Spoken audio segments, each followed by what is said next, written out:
It was tough. That's a lot of money, and it's legal. We did it, but you shouldn't. Yeah. So yeah, I take all the credit for that. But depression doesn't exist. They need to lose weight. A no is a no. You can't tell me it's normal for two men to form a family together. It's a disability or a mental disorder.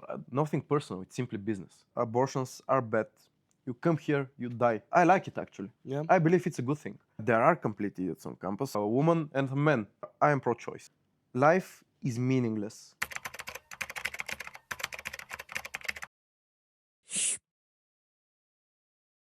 Hello, Joro. Hi, Saveli. Nice to see you again here. Of course, thanks so much. It's a pleasure to join you once again for the first guest in history of Yapping Americano to be here twice.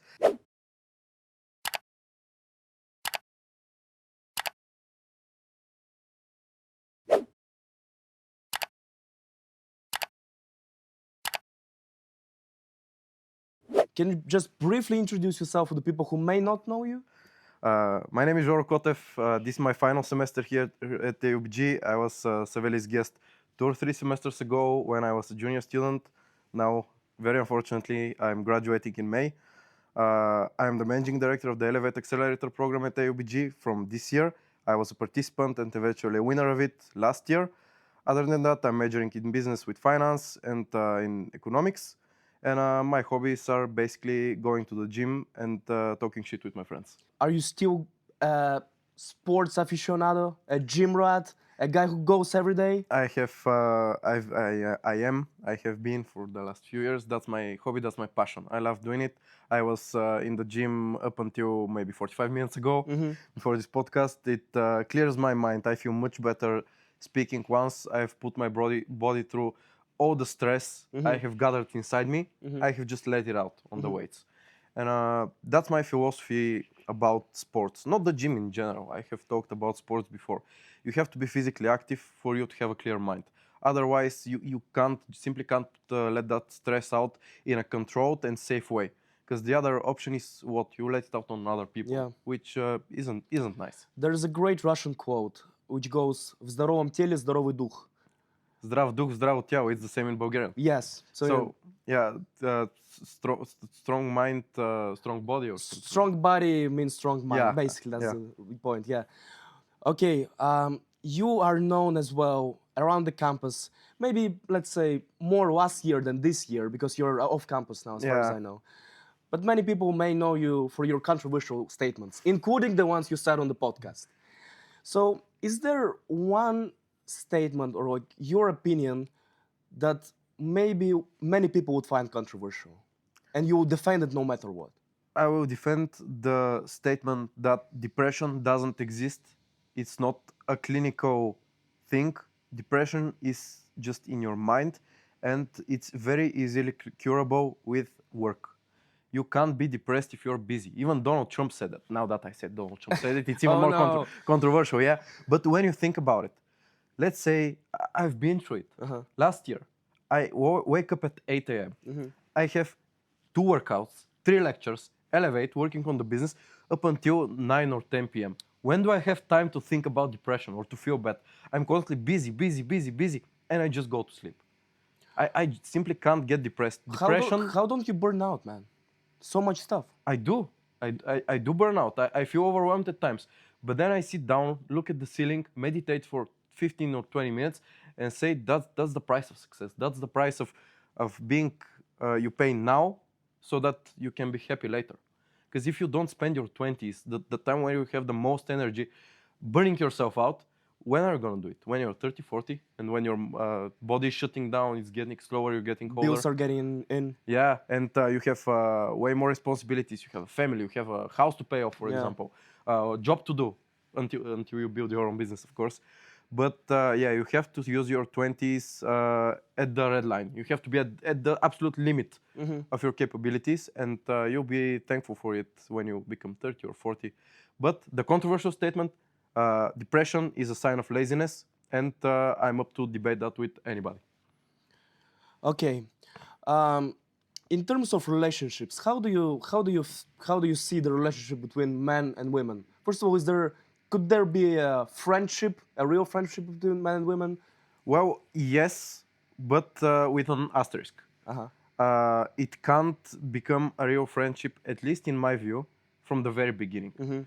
Once you get very close, one side is gonna get interested in the other in a romantic way, and So it's inevitable. it's inevitable. But how you handle that is crucial, because when you've been friends for a long time, it's very rare that you're both gonna get attracted to each other.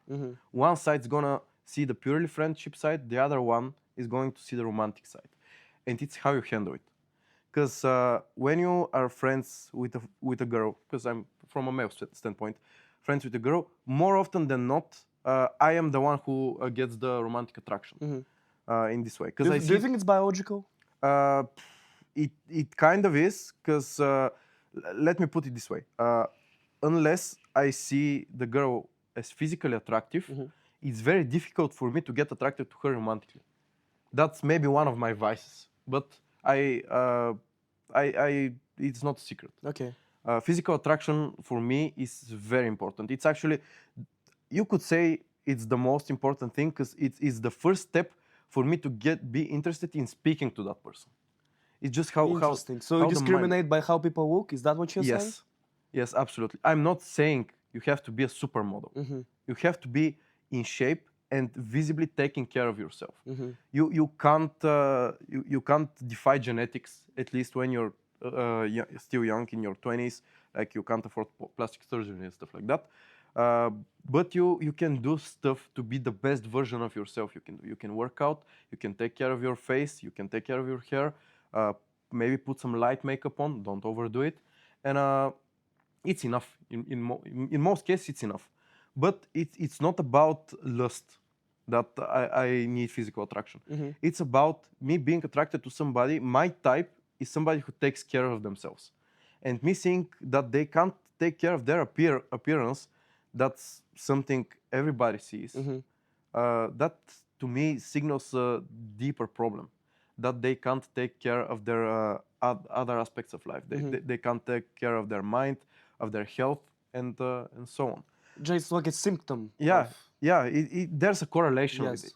There's a correlation with it, because it's gonna sound controversial and bad, but have you ever been in a situation where you talk about somebody who is a little overweight, or simply put, fat, and you try to tell them in the most sincere way that they need to lose weight for their own good? No bad feelings here. You're just giving them advice as a friend, and most of the time they get offended. They get offended, and they tell you, "Well, it's my genetics. I can't do anything about it." That's the underlying issue, that we're trying to find correlation between different things that don't even correlate. Because I'm not going just as an excuse. Yeah, I'm not gonna get into the thermodynamics and stuff like that about fat loss. You told it last time. I said it. You can watch the other episode, get some views, because I'm falling off kinda. Okay, once we're on this topic, do you see some people call it inflation in the relationship market? So it's much harder for us to find a meaningful girl or a man for girls, like in terms of real person who you can live with. I wouldn't call it inflation.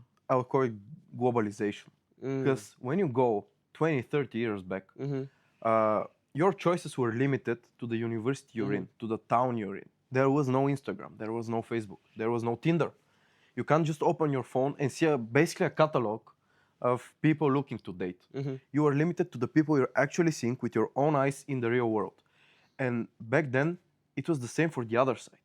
Because as men, we see a girl we like, but she has 50 people in her DMs. Just waiting for a reply. And you can do some manipulative tactics. You might get her to like you. But there's certainly that globalization. And I like it, actually. I believe it's a good thing. Because this way, if you're smart about it, when you see girls who are interested, or girls, if you see guys who are interested in scrolling Tinder or Instagram for some girl that's on the other side of the country, or even on the other side of the world, this should raise a red flag in your mind, that this person isn't genuine. This person doesn't want to live in the real world. they don't live here and now. They live in some imaginary world of theirs where there are infinite options, and it's just kind of lustful. It's kind of a vice. It's kind of a sin in that way. And those people, more often than not, are not quality people you want to spend your life with. So it's a great filter if you can handle the no I was talking about. Where you mentioned vices and flaws. One person on campus I know said that he sees in every person an embodiment of a sin. Yeah. What's What's mine? In your opinion, of course. From the 7 deadly vices? Let's put it more broadly. What's your biggest flaw? My biggest flaw, it's, I would say, honesty. I would say honesty and sincerity. It's not a bad thing, but I see the issues with it. If I need to talk about something that I see as a sin, I say it's gonna probably be gluttony. Gluttony in the sense that... that comes from your ambitiousness? Yeah, it's from my ambitiousness, from the fact that I refuse to believe that something is impossible. It might be, but I refuse to believe it until I've tried every single thing to achieve the impossible. When it comes to achieving something, not towards human relationships, because with human relationships you should be able to get a no is a no. A no is a no, and you need to work around it, not try to persuade the person to say yes, because that doesn't lead to anything sustainable. But in all other aspects of life, nothing is impossible until you have tried every single option that you can think of or research or get advice on to try it. And the gym is the easiest example of it. If you go back 5 years and tell me you're gonna bench 3 plates in a couple of years, I'm gonna be like, can I actually do it? It seems impossible. But then I think about it, and I realize that if I work out more, if I do my training smartly, if I do periodization, it's called in the workout world, I will achieve it. It's gonna cost a lot of time, but if I wanna do it and set my mind on it, I will do it. I'm gonna achieve it. But it's very important that you focus on one thing and do it perfectly.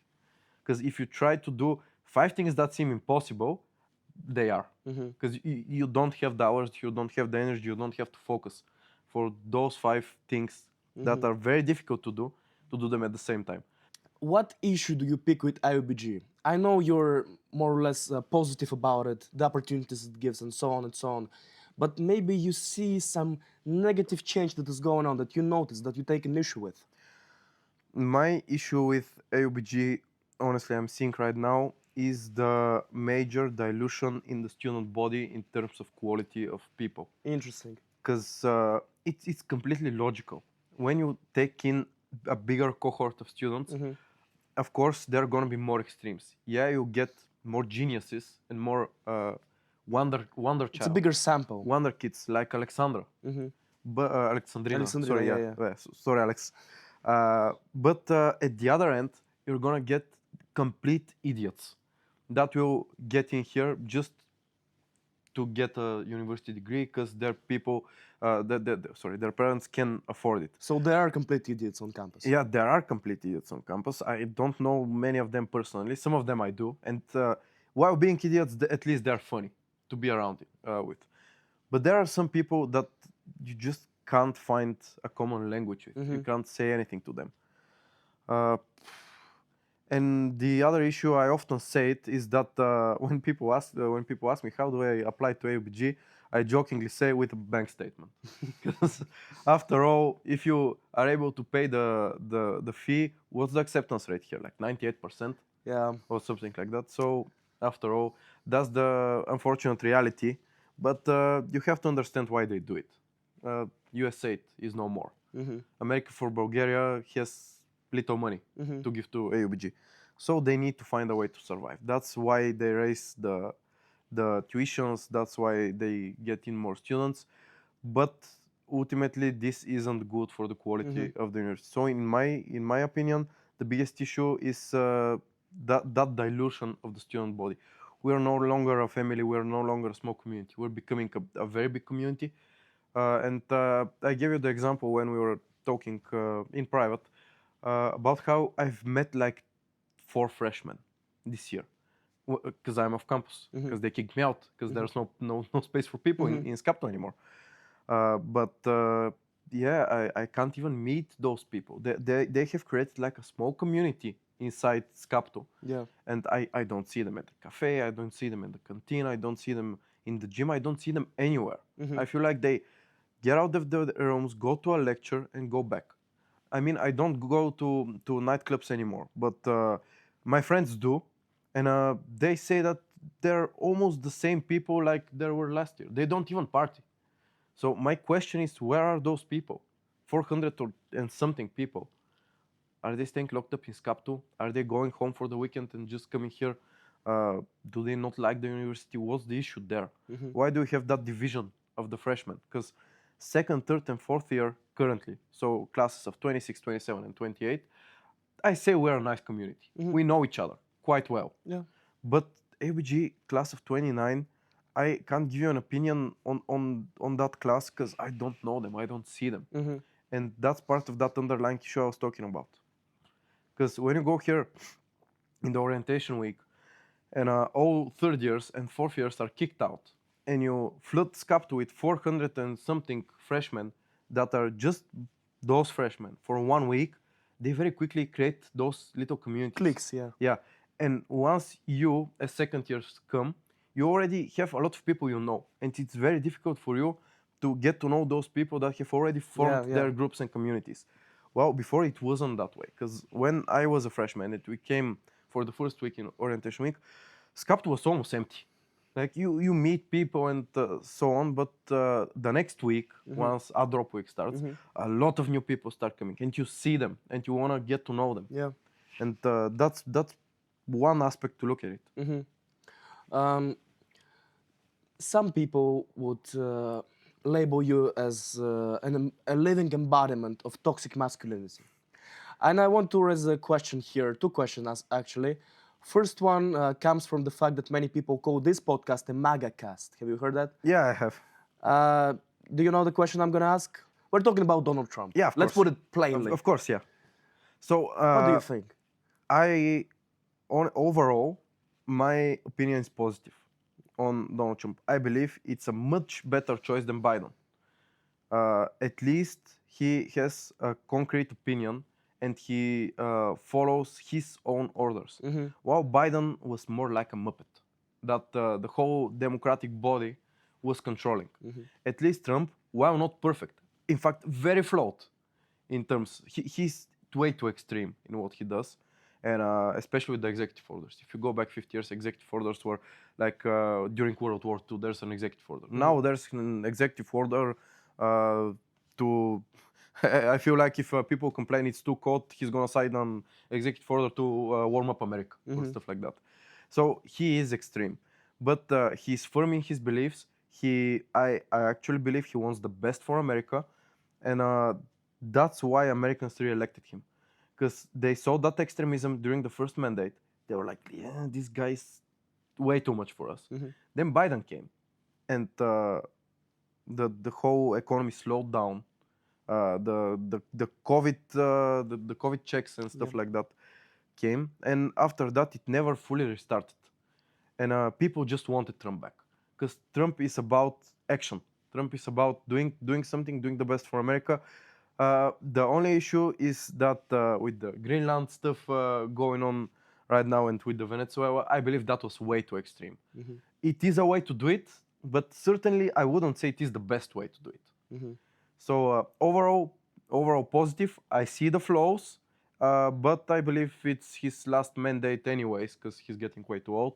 So we'll see if something better awaits America. But it was most definitely an upgrade over Biden, in my eyes.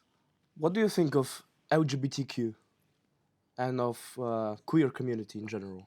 I fully support people in their own choice to have whatever sexual preferences they have. I will never judge them based on that. Actually, I have friends who are gay, and I have no issue with that. They're some of the coolest people I have met. It's about the person and their mentality. I am against the whole movement, because that movement is trying to put pressure, especially on young children, telling them that this is normal. It isn't. I wouldn't go as far as saying that it's a disability or a mental disorder. Definitely not, because gay people have been around for centuries. It's some people just like it that way. I'm not here to judge. My issue is telling kids that it's something normal. While So it is not normal. no, it isn't. When you go and just go back to biology in sixth grade, how do humans reproduce? You need a male, or animals in general, except for very few species that can auto reproduce, hermaphrodites or something Yeah. like that they're called. But anyways, in most species in the world, you need a male, you need a female. You need one with XX chromosomes, one with XY chromosomes, in order for them to have an offspring. And you can't tell me it's normal for two women or two men to try to form a family together, because the ultimate point of the family is for you to reproduce and continue the family, continue, as we say in Bulgaria, your surname. Yeah. But some people say, well, we'll adopt. Who creates the kid you're gonna adopt? A woman and a man. And yeah, you can do in vitro, you can do sperm banks and stuff like that, but ultimately you still need both genders in some way working together to continue civilization. In that sense, it's not normal. Okay. But some people have the choice. They are a minority. And why are they a minority? Because it's not normal. It's in our DNA, in our minds, to look for somebody from the opposite sex. Look at magnets. A negative charge attracts a positive charge. Two negative charges normally reject each other. So in that sense, it's not normal from a purely biological stance in terms of civilization. But for those who are quiet about it and don't make a big deal out of it and are just happy with themselves and are good, funny people to be around and serious people, I absolutely pay all respect to them, like them. They are my friends, and I have nothing against them. I have everything against the movement trying to push that agenda on people who are normal.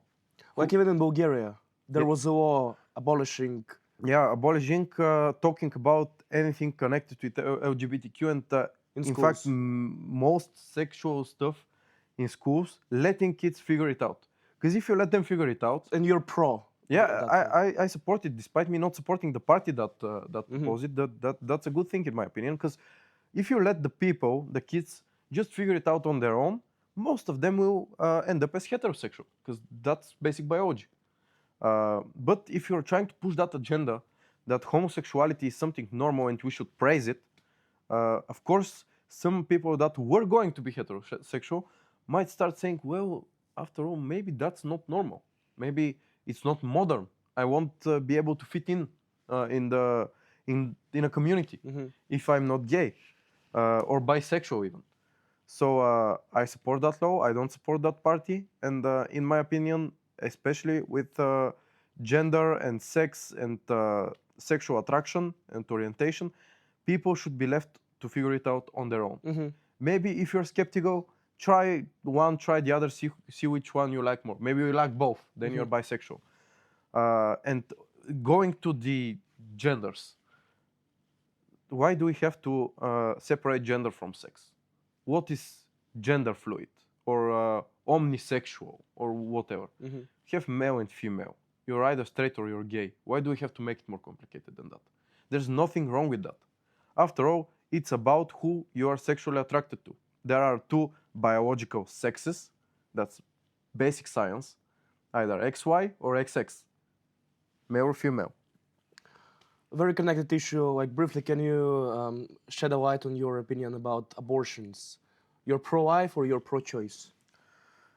Honestly, despite being Christian, I am pro-choice, because yeah, abortions are bad. Is that a murder? I would say yes.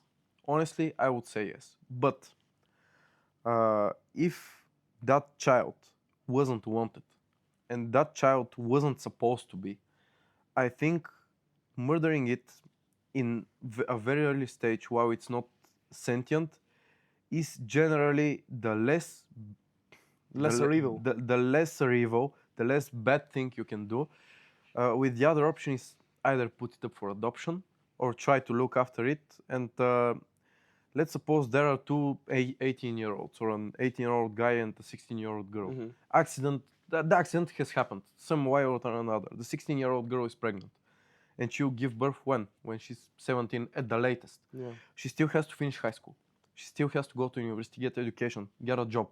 And juggling all that with looking after a child is very rarely with a positive outcome. In general, you have to go by the numbers, by the statistics. So that's why I am pro-choice. If they are sure that they don't want that child right now, it's better not to have it. But I completely understand people who are against that, and I will never debate anybody on their views in terms of abortion. Because for me, that's a personal issue.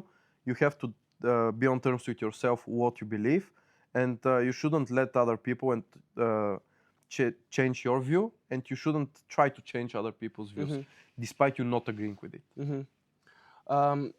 Last interview, one of the last sections was dedicated toward the mindset that you live by, and you would advise other people to live by as well.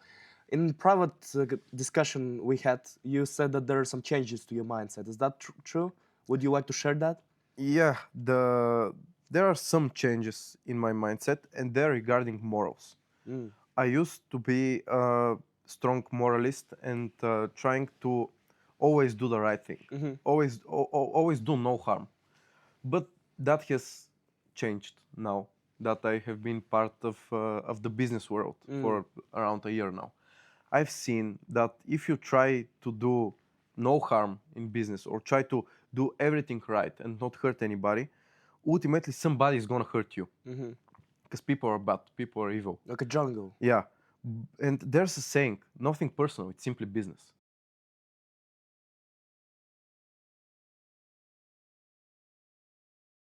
You have to do whatever you deem is necessary and legal, that's very important, to make your business survive. Businesses are not charities. Businesses exist to make money. And you shouldn't reduce your prices way too much, despite people giving you the argument, it's way too expensive, you just do it for the money and stuff like that. You're not a charity. You're building a business. For a business to be sustainable, it needs to be profitable. Otherwise, you rely on grants, on donations, and that's not sustainable because grants and donations stop. Look at the university. USA stopped the money, and now they're fighting for their life, accepting insane numbers of students just to meet their financial obligations because donations are no more. This is a flawed business model. I understand this is a non-profit university, but you can't try to build your business like a university, like an NGO. If you want to do it, just do an NGO and know that you're relying on donations. But don't try to be a big moralist that you're selling so cheap while the money comes, for example, from EU funding. That's not sustainable. That's not moral. And when Ursula's term ends and somebody else comes in power, like somebody crazy like Trump, and they say, "Oh, we're stopping all the grants," and your beautiful NGO that's helping so many people is suddenly dead, or you have to raise the prices insanely just to make it sustainable. And people don't like getting their prices raised. But morals. When it comes to humans, to speaking with people and to dealing with people, I believe you should always be good. You should always look for a way to be of use to the other person, to be positive, and to always give more than you take. And when you give, don't expect anything back. You need to, it's like investing. You invest some money, but you invest money you're ready to lose. That is the same with people. You invest time, you invest funds, you invest your knowledge in people, but only invest as much as you can afford to lose. Because I've been there. I've done the mistake of investing way too much in somebody, expecting them to invest back in me, only for them to not do it, and then I'm disappointed. So expectations. Yeah, give your best as much as you can afford to do so. Expect nothing back, and you can never be disappointed. Okay, let's start with Elevate. First of all, you won the first prize. You were the champions of Elevate of last season. Yeah. You and your team, first of all, big congrats to that. Thank you. It Thank takes you, a lot guys. of hard work and patience and diligence to do that. It took everything. Yes, can you tell me more about the path you took that led to the absolute championship? Well, from day one in the program, we were very skeptical about it because we were building the business well before Elevate. And we were like, we know everything we need to do in the business, how to build the farm. I can brief you on the business. It's basically we're farming crickets and turning them into protein for human consumption. And the farm was almost ready before we joined Elevate. And we were like, why would we even do it? But a friend of mine, shout out my roommate Solomon, he won season 5 with his business. He was farming microgreens, and he emphasized the importance of that program and how much it helped him learn about business and validating ideas and going to the market. And Was he correct? Yeah, he was. He absolutely was. And me and Vasco decided to join the program, to apply for it. We were accepted. The jury liked us very much, and we were like, all right, we are now in. Skeptical or not, we're going all in. Yeah. In the program, we go to every mentorship meeting. In fact, I only skipped one because I was very sick, and Vasco only skipped 2 because he was very sick. Crazy. But they're like 100 or... Well, it's 18 weeks with 3 meetings per week, so it's almost 60 meetings. Wow. In 2 semesters. Yeah. So we decided to go in. We did our due diligence. There's something called the scrum sheet where you fill out all your weekly goals and tasks you want to do. Most teams skipped it very often. I see the teams now, some of them also skip it, despite me emphasizing how important it is to keep you accountable for the actions you're doing. When you write it down and when you know 25 or 30 people can see it, you're more likely to do it. That's the point of the scrum sheet. It's the Scrum methodology. It's from the US, from the Silicon Valley, and that's how they keep themselves accountable, and it works. That's why we do it. Some of the teams have started understanding that being held accountable is good, but other ones don't like it so much because, after all, being accountable isn't that enjoyable in terms of comfort. But comfort kills growth. Long months of preparation, of hard work, of working day and night, and at the end, how did you feel at that moment when they announced the first place? I'm gonna start before that. Okay. When we had to pitch during the whole season, basically Darina, our managing director, our amazing managing director, put us first to pitch first in alphabetical order because Bulgarian Cricket, it's B, it's the first one because there was no A team. So we were pitching first the whole semester, and demo day comes, and she's like, "Guys, we are doing reverse alphabetical order." And I had been set on pitching first, getting done with it, and chilling. Now you're last. And now I'm last. And I was very upset. And the pressure is building, huh? Yeah, I was very upset with her. But she told me, you'll be thankful for it. And I'm now thankful for it because everybody went. I saw the pressure. I saw how nervous everybody was. When the first 2 or 3 teams went by, I was like, it's just a 5-minute pitch. You go in front, you're the star. The projectors are on you, and you have to give it your best. Yeah. And that flipped the switch in my mindset. I was like, I'm going there to win. I'm not asking whether we're gonna get funding. My question is how much we're gonna get. I knew we were walking away with a check. I just didn't know how much. Nice. That's the mindset, Joro. So how was the feeling? They announced the prizes, the first place. What your immediate reaction? There was always also a twist there. They announced the 2 prizes before us. Yeah. The 2 prizes of Siwa Hydration and with Hosty. Yeah, $7,500 first, and we were last. And the moment we saw 7,500 on, I believe, Hosty was the first team. Yes. And then Siwa also got 7,500. So you get more now. Me and Vasco were just looking at each other and like, what's happening? Yeah. What's going on? Are there 4 teams? Because we were like 4 times 7,500 because the reward was $30,000. And we see one more check.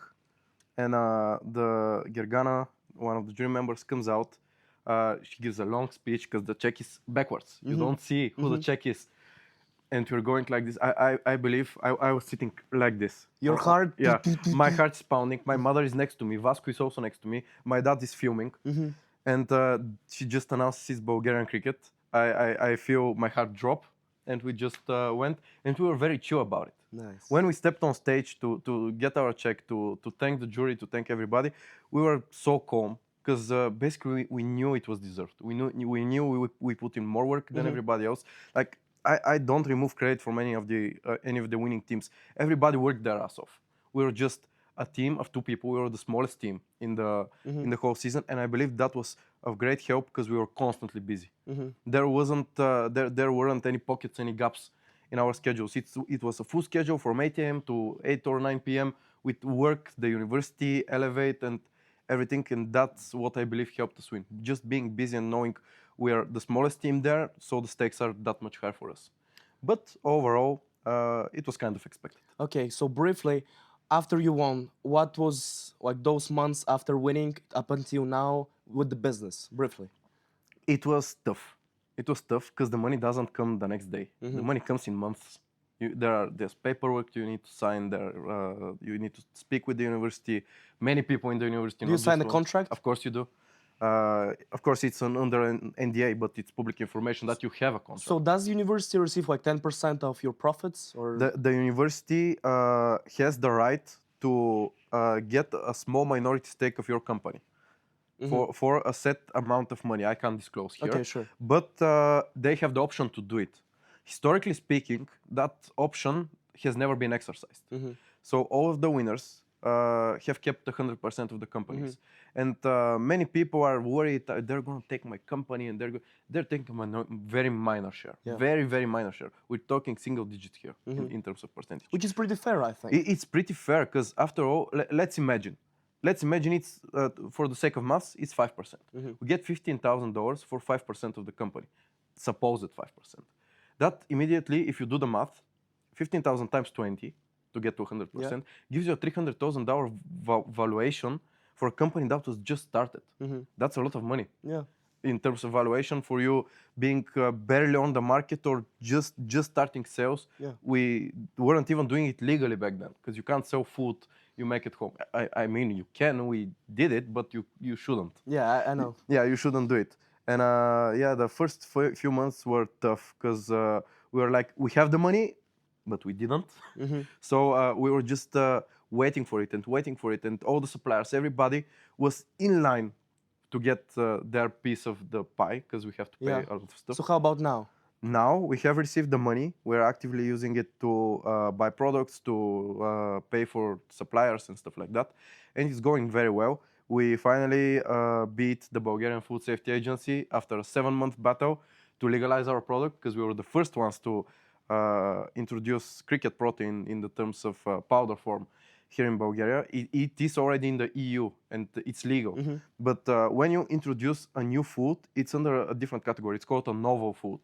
And the novel food, the first to introduce it takes so much time. And now, if you want to start a cricket business, I have already paved the way for you in the Bulgarian Food Safety Agency. It's going to take you like a couple of weeks.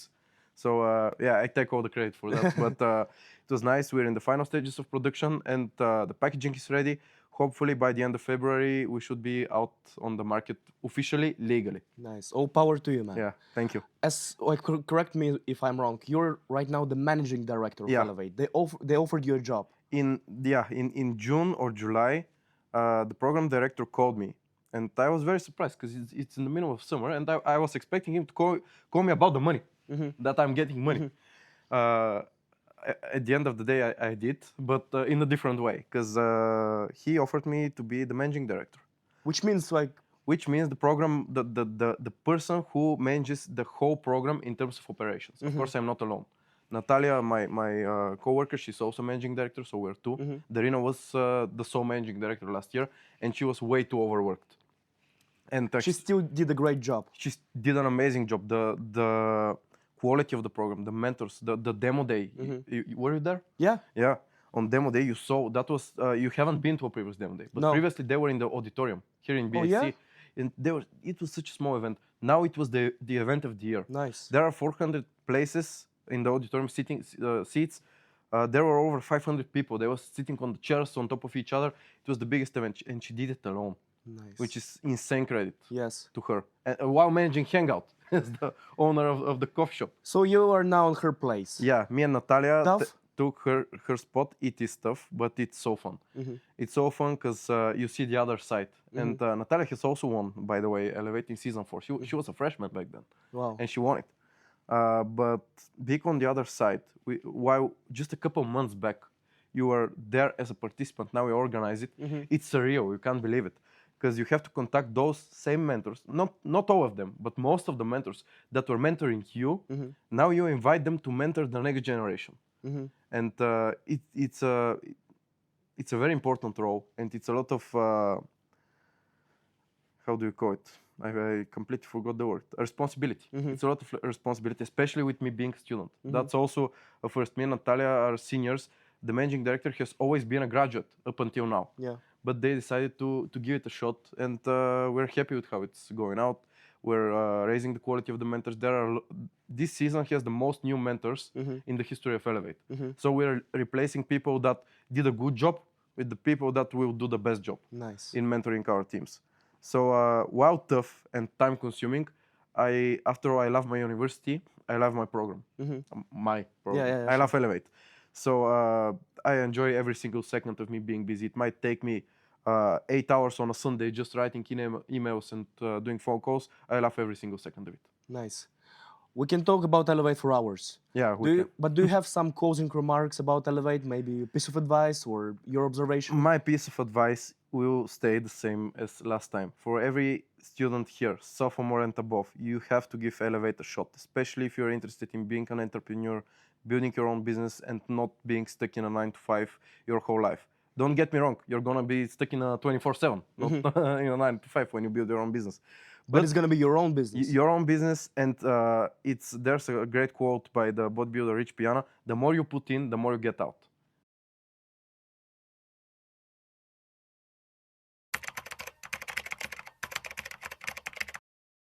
What do you say to your critics in university and other places? Come talk to me. I say to them, come talk to me. I'm open, I'm calm, I will never shout. I will always listen to you carefully, understand your point, try to view it through your own eyes, through your lens, to try and understand why you don't agree with me. And then maybe we can have a debate.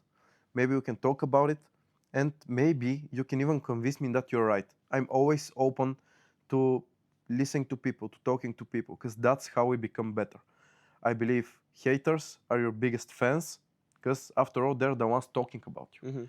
But in connecting with what I said before, it is your moral obligation to come to me and tell me how I can become a better person in your eyes. Then I'll think about it, and maybe you're right. Maybe I will become a better person by following your advice. Maybe not, but we can only gain from that situation. If we view it in the perspective of making the other person a better person. Yeah. And I was thinking about it for a while recently. Why should we make other people better? Why should we make the world better? And I'll tell my conclusion from the thoughts that I had, and I'm happy to hear yours as well. Let's hear it. I think we should make the world better because it's already an ocean of suffering. And the small islands of hope that are around, we should make it even bigger. Because world is a harsh place, and you know it, and everybody pretty much knows it. But if one person can do more good today, maybe the other can as well, and maybe, just maybe, the world would be a better place to live for our children, for ourselves, for our friends, etc. What's your observation? I'll give you 2 points of view and let you and the viewers think about it. Life is meaningless anyways. You come here, you die. There's no point in life. And the two views are, life is pointless anyways. Let's try to make the most of it. Making the most of it is setting the stage for the next people after you to live a better life. Why should you care about it? That's the other point. If life is meaningless, why should we make the world a better place if we're gonna die anyway? It's best to have fun, to maximize our own utility. Hedonistic, nihilistic approach. And that's a question you have to ask yourself. Do I want to make the world a better place because I will feel good that the next generation is gonna live an even better life than me? Or do I wanna feed my ego, have fun, maximize my own utility for the sake of the future generations. And that's a moral question you have to answer yourself. On this note, I want to stop the interview. It's already been filled with your views, and I think people will get a good understanding of who you are, of course, complemented by the last interview as well. Joro, at the end, I want to say, please, all power to you. Do your job, do as responsibly as you can and as you do. And I wish you power and luck and many, many, many good accomplishments on your way. I promise to follow everything you said. I will do my best. I will try to do good. And hopefully, in a couple years, we'll see the fruit of that labor. Absolutely. Thank you, sir. Thank you.